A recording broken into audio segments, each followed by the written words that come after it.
1959 et 2008, combien de fois pensez-vous que la constitution camerounaise a été modifiée? 13 fois. C'est exactement cela. Donc en 2008, Paul Biya la modifie parce qu'il veut être président à vie et le mandat présidentiel sera donc illimité. Chers amis, merci et bienvenue à Dans la tête de Paul Biya 2008 numéro 30. Ça tourne. Donc nous voici en 2008 et la constitution camerounaise est encore modifiée par Paul Biya, qui cette fois-ci sera quasiment président à vie puisque le mandat présidentiel est illimité, ce qui avait été abandonné en 1996, donc revient. Pourquoi? On a pu remarquer que Paul Biya gagnait ses élections avec des écarts qui dépassent l'entendement. Bien évidemment, je pense que cela lui a probablement conféré une certaine idée selon laquelle il serait donc le président à vie pour les Camerounais, un élu de Dieu, pourquoi pas. Et donc la constitution sera donc modifiée et le voici encore président. Et cette fois-ci, le mandat est illimité. Il peut donc mourir au pouvoir. Et c'est ce qu'il va faire. Autre modification majeure, le mandat du Conseil constitutionnel passe donc de 9 à 6 ans. C'est très drôle. Le président de la République, lui, peut rester plus longtemps, mais le Conseil constitutionnel, le mandat des membres de ce Conseil passe de 9 à 6 ans. Eux, par contre, il ne faut pas qu'ils restent trop longtemps. Hein. Non, non, non, non, non. Le président, plus longtemps, le Conseil, pas très longtemps. Du 23 au 29 février 2008, rappelez-vous, c'est la grève de la faim. Les jeunes dans les villes de Douala et Yaoundé et un peu partout vont descendre dans les rues, vont protester contre l'augmentation du prix du carburant et vont cracher bien sûr leur exaspération.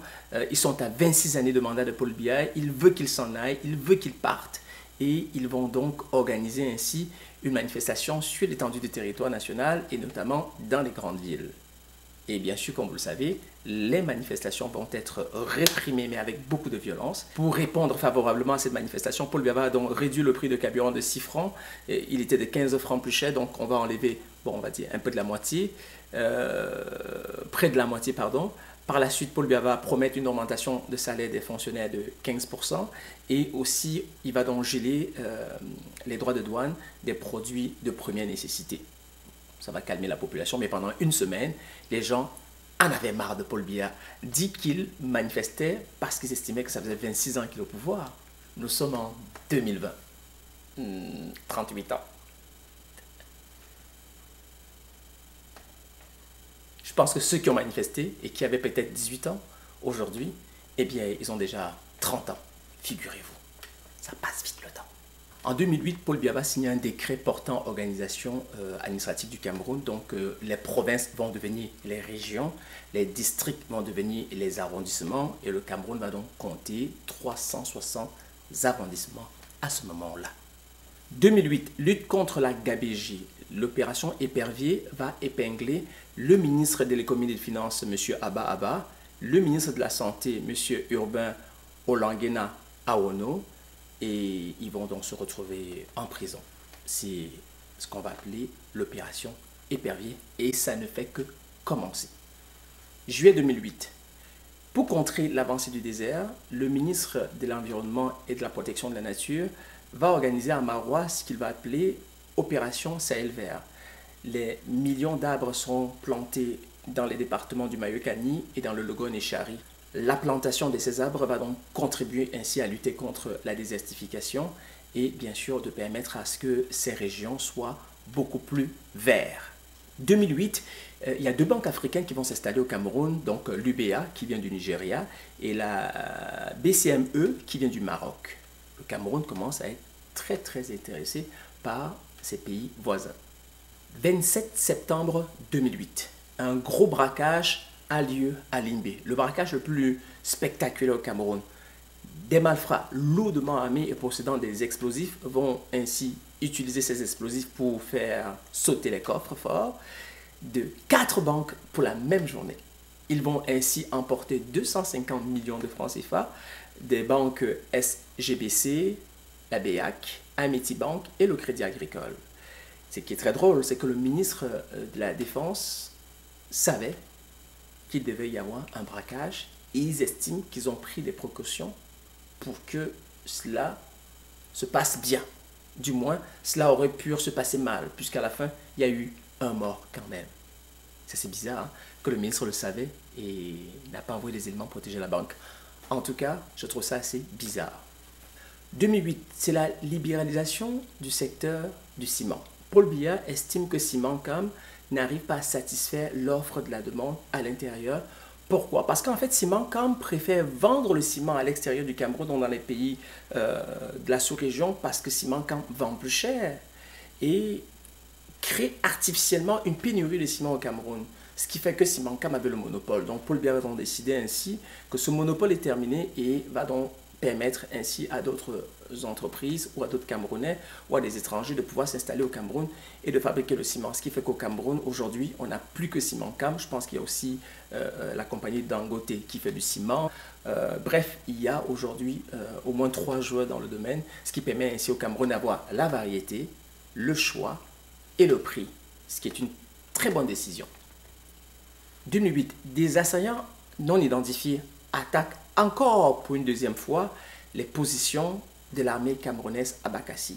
En 2007, il l'avait déjà fait. En 2008 encore, ils le font.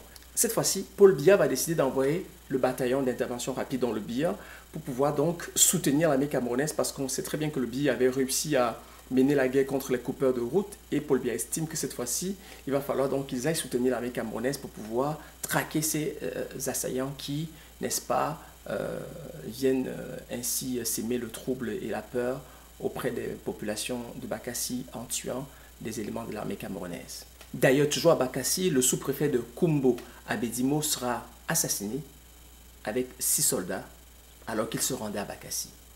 Et ça, c'est un peu la goutte d'eau qui va déborder le vase et qui va donc pousser Paul Biya à dire bon, ok, ça va faire désormais. Je pense que l'armée camerounaise a besoin d'une élite plus forte, plus rapide, pire. Et c'est ce qui va se passer. Est-ce que cela va calmer les ardeurs des assaillants? Espérons bien, nous sommes encore en 2008. Un fait divers qui va secouer la vie de Douala. Dans la nuit du 13 au 14 novembre 2008, le chef d'escadron Joël Emi Bamkoui, qui est le commandant du groupement d'intervention du littoral, va surprendre dans son lit conjugal sa femme avec son amant. Sa femme travaille à l'aéroport de Douala et son amant aussi. Et que va faire le commandant? Alors il va prendre son arme et il va battre l'amant de sa femme. Aussi simple que ça. L'amant de sa femme était l'inspecteur de police Hervé Michel Giffon. Bien sûr, le chef d'escadron, ce commandant, Joël Émile Bamkoui, sera jugé et condamné pour 18 mois d'emprisonnement ferme. C'est quand même pas beaucoup pour avoir battu l'amant de sa femme. Est-ce que la justice a trouvé qu'il avait raison de poser ce geste? Peut-être. En tout cas, toujours est-il que voilà une infidélité qui a coûté vraiment cher et on se demande si ça en valait vraiment le coup. On se comprend. Concours à l'école normale supérieure de Maroua. Tous les candidats des 3 régions du Septentrion sont d'office admis. Paul Biya va décider de lui-même qu'on laisse passer tous les candidats du Septentrion afin qu'ils puissent avoir accès à l'école normale supérieure. Pourquoi? Parce que par le passé, les élites du Grand Nord avaient fait un mémorandum dans lequel ils leur reprochaient au président de la République de ne pas donner de la chance, bien sûr, aux élites du Grand Nord et que ces derniers étaient les plus sous-scolarisés dans le Cameroun. Paul Biya va donc décider cette année-là que ben voilà, tout le monde était admis. Bien sûr, je suis un peu dérangé parce qu'il est clair que lorsque Paul Biya fait cela, il n'encourage pas ainsi la méritocratie, ce n'est même pas une discrimination positive, c'est tout simplement un free for all, la cour du roi Péto, on ouvre la porte et tout le monde peut passer. Et ça malheureusement, ce n'est pas à mon avis ce qu'il faut. Il aurait pu faire une discrimination positive, ça aurait été acceptable, mais de dire que tout le monde y passe parce que vous répondez à une demande, je trouve ça assez maladroit de la part d'un président de la République, surtout dans un pays où on cherche l'excellence. Il n'y a plus d'excellence. 2008, adieu la Camère. Fini notre belle compagnie aérienne qui était le fleuron national, qui était une fierté africaine, créée en 1971. La Camère qui a été pilotée par près de 13 directeurs généraux, va malheureusement s'éteindre en 2008. Camerco va devenir donc la nouvelle entité qui va donc récupérer les actifs et essayer de redorer le blason du Cameroun. Mais malheureusement, depuis que je fais cette rubrique, je trouve que le président Paul Biya est arrivé et tout ce qui avait été bâti, de ce que je peux regarder, eh bien, disparaît sous son règne ou est totalement privatisé ou est totalement en faillite. Comme s'il y avait une malédiction de Biya face à toutes les entreprises qui avaient été bâties ici par Amadou Ahidjo. La Camer, qui l'eût cru, 37 ans plus tard, c'est terminé. 2008, selon un géologue sud-coréen, le Cameroun serait le réservoir mondial du plus grand gisement en diamants. On parle de près de 376 millions de carats qui gisent dans le sous-sol des localités de Mobilon et Limokoali. On est dans la région de l'Est. De plus en plus, cette région de l'Est a comme du trésor, du bois, du nickel, du cobalt et là du diamant. Je pense que si cette région qui est encore désenclavée pouvait être exploitée, je pense que l'Est du Cameroun deviendra, à mon avis, eh bien, le Eldorado de tous les Camerounais. Espérons que ce gisement de diamants est vrai, car si c'est le cas, eh bien, le Cameroun pourra donc ainsi avoir près de 5 fois la réserve mondiale du diamant. C'est beaucoup. C'est beaucoup. C'est un peu trop beau pour être vrai. En tout cas, quand j'écoute ça, je le souris jusqu'ici. 2008, la Banque d'État d'Afrique centrale va donc recommander aux banques de supprimer les frais de tenue de compte. La BEAC estime que les particuliers payent déjà assez et que des frais cachés comme les frais de livre de compte sont, à leur avis, un peu exagérés. Donc la BEAC va siffler la fin de la récréation et les banques devraient donc à ce moment-là supprimer les frais. 2008, ce sont les Jeux Olympiques de Beijing en Chine. Notre triple sauteuse Françoise Bango va une fois de plus donner notre médaille d'or au Cameroun en sautant près de 15 mètres 39. Cette femme est une antilope. Je suis en admiration. Donc le Cameroun remporte ici sa deuxième médaille d'or. Françoise Bango, que ça fait plaisir. Et voilà, c'était tout pour l'année 2008 dans la quête de Paul Biya 2008 numéro 30. Merci beaucoup et n'oubliez pas de partager.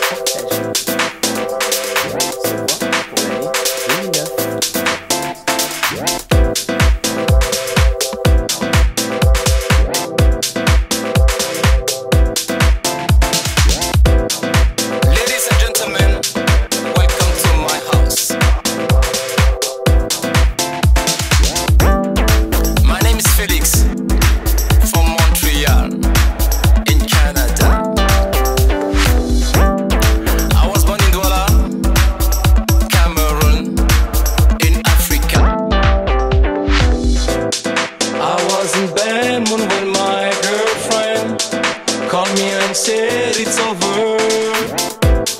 How can you kill somebody's already dead? This is something